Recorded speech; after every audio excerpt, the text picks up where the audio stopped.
তুরস্কের president Recep Tayyip Erdogan সতর্ক করে বলেছেন, যদি যুক্তরাষ্ট্র নেতৃত্বাধীন ইরানে হামলার ঘটনা নিয়ন্ত্রণে না আসে তবে তা বিশ্ব ও আঞ্চলিক নিরাপত্তার জন্য ভয়াবহ পরিণতি ডেকে আনতে পারে।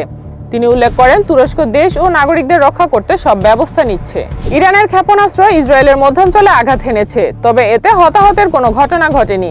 ইসরায়েলি চ্যানেল 12 এর প্রতিবেদন অনুযায়ী ইসরায়েল লক্ষ্য করে ক্ষেপণাস্ত্র হামলা চালিয়েছে ইরান।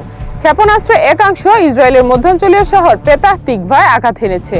যুক্তরাষ্ট্র ও ইসরায়েলের সাথে ইরানের উত্তেজনার কারণে তেলের সরবরাহে ঝুঁকি দেখা দেওয়ায় আন্তর্জাতিক বাজারে টানা তৃতীয় দিনের মতো বাড়ল তেলের দাম।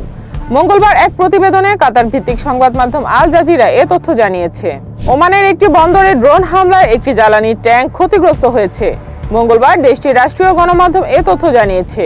যুক্তরাষ্ট্র ও ইসরায়েলের হামলার জবাবে উপসাগরীয় অঞ্চলে ইরান তাদের অভিযান অব্যাহত রাখার মধ্যেই এ ঘটনা ঘটে।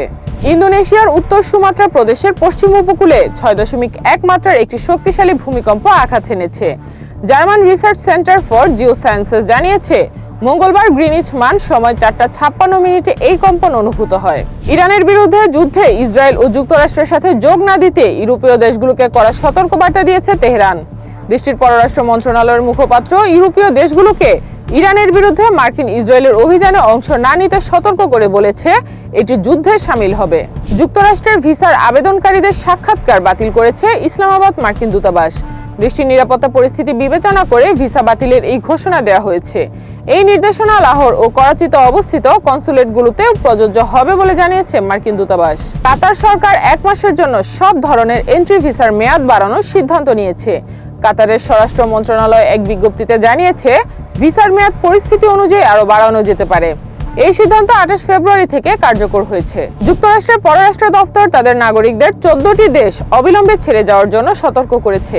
এই দেশগুলোর মধ্যে রয়েছে বাহরাইন, মিশর, ইরান, ইরাক, ইসরায়েল ও ফিলিস্তিনি ভূখণ্ড, জর্ডান, কুয়েত, লেবানন, ওমান, কাতার, সৌদি আরব, সিরিয়া, সংযুক্ত আরব আমিরাত এবং ইয়েমেন। বাহরাইনে একটি মার্কিন বিমান ঘাঁটির প্রধান কমান্ড সদর দপ্তর ইরানের হামলায় ধ্বংস হওয়ার খবর পাওয়া গেছে।